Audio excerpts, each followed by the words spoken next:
사사기 15장은 삼손이 블레셋을 쳐부수는 이야기입니다. 결혼식 때 블레셋 사람들과의 수수께끼 풀기 내기에서 삼손이 졌습니다. 그래서 아스골론에 가서 블레셋 사람 30명을 쳐 죽이고 노력하여 수수께끼를 푼 사람들에게 옷을 주고 아버지 집으로 돌아가 버렸습니다. 신랑이 돌아가자 장인은 자신의 딸을 다른 사람에게 시집 보냈습니다. 오늘 본문은 삼손이 처가에 다시 가서 아내를 찾는 것으로부터 시작합니다. 장인이 삼손의 아내를 다른 사람에게 시집 보냈다는 것을 알리자 삼손은 여우 300마리를 붙잡아 횃불을 매달아 농장을 불태워버리게 합니다. 블레셋 사람들은 자신들의 농장이 불탄 것이 삼손의 장인과 아내 때문이라고 여겨 두 사람을 불태워 죽였습니다. 결국 삼손이 그 원수를 갚는데 블레셋 사람들을 쳐서 죽이고 에단 바위에 숨어 지냈습니다. 이러한 일련의 사건을 보면 수수께끼 선물 때문에 블레셋 사람 30명이 죽었고 블레셋 사람들 때문에 처가 장인과 부인이 죽었습니다. 또한 블레셋 사람들도 죽었습니다. 삼손의 결혼으로 인해서 블레셋 사람들이 생명을 계속 잃게 되었습니다. 오늘 본문 뒷부분은 블레셋 사람들의 반응과 삼손의 활약을 보여줍니다. 블레셋 사람들을 대놓고 죽이는 삼손을 잡기 위해서 블레셋이 유다 지역으로 올라왔습니다.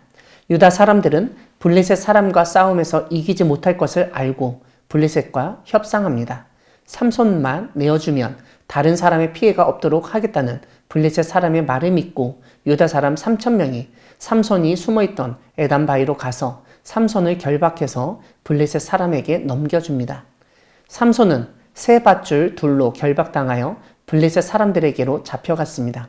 그런데 갑자기 하나님의 영이 삼손에게 임하였고 결박하였던 세 밧줄이 불탄 산과 같이 우수수 떨어졌다고 알려줍니다. 동시에 삼손이 나귀의 턱뼈를 잡아서 그곳으로 블레셋 사람을 1,000명 죽였습니다. 이렇게 턱뼈로 죽인 그곳을 라맛 레히라고 부르는데 턱뼈의 산이라는 뜻입니다. 나귀 턱뼈로 사람들의 뼈를 산과 같이 쌓았다는 의미가 됩니다. 엄청난 전투를 치룬 삼손은 목이 마르고 기진맥진했습니다. 19절을 보면 하나님이 물을 내주셔서 삼손이 그것을 마시고 정신을 차렸다고 합니다. 그래서 그곳 이름을 엔 학골에 부르짖은 자의 샘이라고 불렀다고 알려줍니다. 사랑하는 광야교회 성도 여러분, 하나님은 우리의 모든 면을 살피시고 다스리시는 분이십니다. 오늘 본문은 우리 인간의 생각과 능력을 뛰어넘는 하나님을 알려줍니다. 삼손이 여인에 빠지기 쉬운 성향을 가지고 있었다는 것을 통해서 하나님은 블레셋 여인과 결혼하게 하고 그 일로 블레셋이 이스라엘을 다스린 것에 이의를 제기하게 합니다. 즉 삼손의 결혼은 지배 민족이었던 블레셋과 피지배 민족인 이스라엘이 동등하다는 것을 보여주는 사건이었습니다. 그런데 그것으로 마무리되지 않습니다. 오히려 이스라엘 사람 삼손 한 사람이 블레셋 사람들 30명을 감당할 수 있음을 보여줍니다. 그뿐만 아니라 블레셋 사람들이 자신에게 부당한 대우를 하고 악한 일을 하면 그에 대해서 스스로 복수할 수 있는 힘이 있다는 것을 보여줍니다. 하지만 이스라엘, 유다는 여전히 블레셋의 지배가 당연하다고 여겼고 그들과 싸울 생각조차 하지 못했습니다. 그래서 결국 삼손을 넘겨줍니다. 그러나 그 순간에도 하나님은 삼손에게 영을 부어주셔서 시체를 산처럼 쌓게 하십니다. 그리고 그러한 전투 후에 갈증으로 죽어가고 있던 삼손에게 물을 내어 살리십니다. 삼손 이야기는 민족 전체가, 나라 전체가 강대한 적에게 복종하며 살고 있을 때 하나님은 한 사람을 통해서 놀라운 역사를 이루신다고 알려줍니다.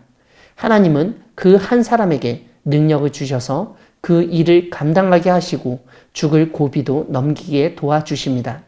어찌 보면 삼손은 자신의 마음대로 행동하고 사람 죽이기를 즐기는 사람으로 보일 수 있습니다. 하지만 그러한 삼손을 통하여 하나님은 블레셋 사람들의 지배로부터 이스라엘이 벗어나게 하셨습니다. 무엇보다 블레셋이 행한 대로 벌을 받아야 하는 존재라는 것을 알려주셨습니다. 오늘 본문에는 그들이 행한 대로 갚으신다는 하나님의 뜻이 7절과 11절에서 반복해서 강조되고 있습니다. 삼손은 너희가 이같이 행하였은즉 내가 너희에게 원수를 갚고야 말리라 라고 선포했고, 그들이 내게 행한 대로 나도 그들에게 행하였노라 라고 설명했습니다. 하나님은 결코 약자가 압제당하는 것을 그냥 내버려 두지 않으십니다. 그들이 행한 압제와 폭력을 똑같이 갚아주시고 당하게 하십니다.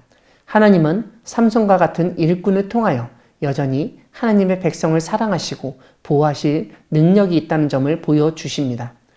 우리의 모든 면을 살피시고 고난과 환난, 압제의 순간에도 우리를 지키고 도우시며 행한 대로 갚으시는 하나님을 믿으며 담대히 나아가는 우리 모두가 되기를 소망합니다. 아멘.